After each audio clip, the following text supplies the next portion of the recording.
Sure. So Sure. people are always like, who are you talking to? Let me make sure I'm on vibrate. Let me just make sure. Hi. Oh, hi, Hey, Jordan. Jordan. Nice to. Oh, we're in here. All right. He's turning his phone off, and then we're Sorry. ready to go. Sorry. That's okay. No problem. Better to do it now than. Yes, okay. Okay, are you good to go? I am. Okay. All right, here we go. This is the interview with Derek Dubner. This is Monday, September 26th, 5:43. Hello and welcome. I'm Jane King at the NASDAQ market site in Times Square. And with me today, Derek Dubner, the CEO of Cogint, a big data company. So I can't wait to hear more about what Cogint is doing. Derek, let's start with why you're at the NASDAQ today, though. You have changed your listing from the New York Stock Exchange, come to the NASDAQ. Why did you decide to do that? Sure. We changed our listing in conjunction with a rebranding of the company. We started the company about 2 years ago. Our core competency is data and analytics. And we transform data into intelligence. We aggregate massive data sets, we fuse that data together so that we can bring real actionable insight to a variety of industries. And with that mission, we felt it was important that we adopt a brand that's reflective of that mission.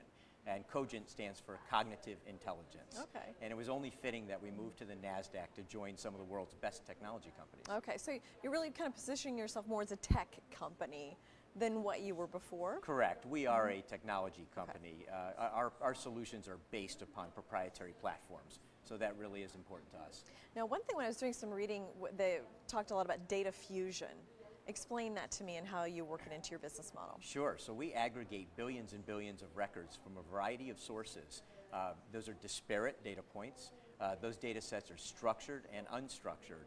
And so, again, our core competency is to take all of that data in and to standardize it and fuse that data together to provide some insight into data so that organizations can use that in their workflow and make them far more efficient.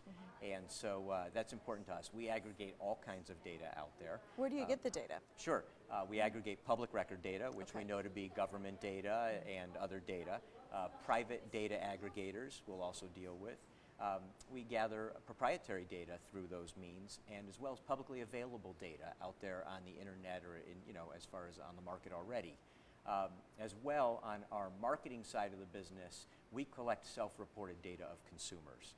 We drive consumers into our 400 or so promotions across our owned media properties where consumers engage with us and they provide their information voluntarily so that we can deliver better solutions that are centered around the consumer. Okay, you mentioned media properties. Those are some coupon websites? That's just one facet of it. We may have job postings in your local area. We may have some other financial incentives, how to reduce your bills.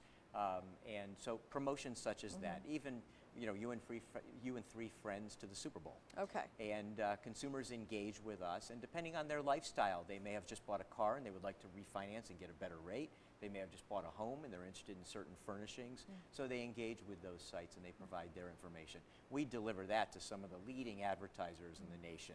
And for example, Overstock.com. Okay. That way it's a great consumer experience. It's very targeted. They're very interested in those offerings. Sure, it's much more efficient, I'm sure, for the companies to target their message to somebody who's actually interested in buying their product or service. That's right. It's our goal to deliver that customer who is in the market at that time to the advertiser, deliver ROI to that advertiser. And with what's happening today, with a lot you're seeing in the media, it's very important for us that it's measurable and we're accountable. So our marketing side of the business is performance-based, where advertisers are realizing real consumers. Okay, so let's talk about the business a bit. What kind of revenues did you have last year? Sure. So in 2015, we were basically an R&D company. As I said, we started this about 2 years ago. But we did acquire Fluent, which makes up our consumer marketing side of the business. Fluent is New York-based. We have about 110 employees here in New York. And Fluent is, as I said, a performance-based digital marketing company. Fluent generated $144 million in revenue in 2015, and they did that profitably with $23.5 million EBITDA. So through the first half of this year, we've put out numbers in excess of $80 million in revenue and in excess of $6 million in adjusted EBITDA. So that business is doing very well. And where are your growth opportunities? So we drive our business off of two proprietary platforms. One we call Core, and the other on the marketing side we call Agile Acquisition Engine. Core, which drives one of those risk management products to banking and insurance and other financial services, That product is called IDI Core. We only brought that to market this year in May of 16. So our goal is to continue to ingest massive data sets, continue to get more intelligence into that process for our customers. So we're going to see a significant evolution of that product during the next 12 to 18 months. On the consumer marketing side of the business, as I said, Fluent and another division of ours, they're just performing on all cylinders. We will continue to develop and follow our product roadmap, continue to bring better solutions to their top-tier advertisers.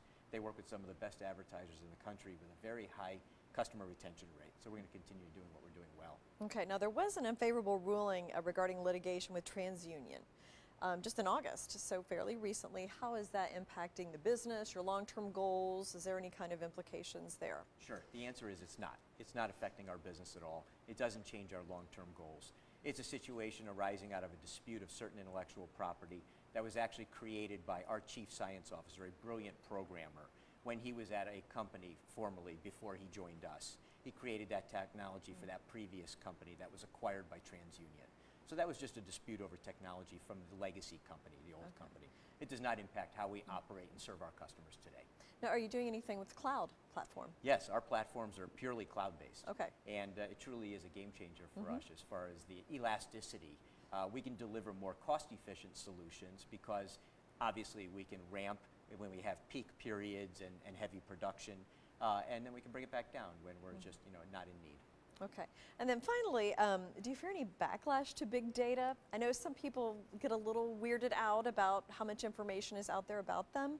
Do you fear any backlash, how that could adversely affect your business? Sure. I've been in this industry for over 2 decades. I have a legal background as well.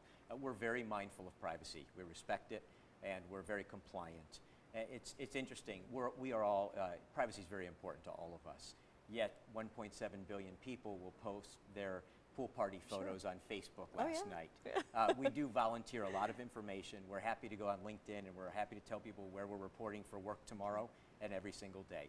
So we're very mindful of privacy, but yet we understand there's a business around data. Sure. Okay, thank you very much, Derek, and good luck and congratulations on your move to the NASDAQ, and good luck as you continue your business and grow. Thank you, Jane. Thank you for joining us, and thank you as well for joining us. I'm Jane King from the NASDAQ market site in Times Square.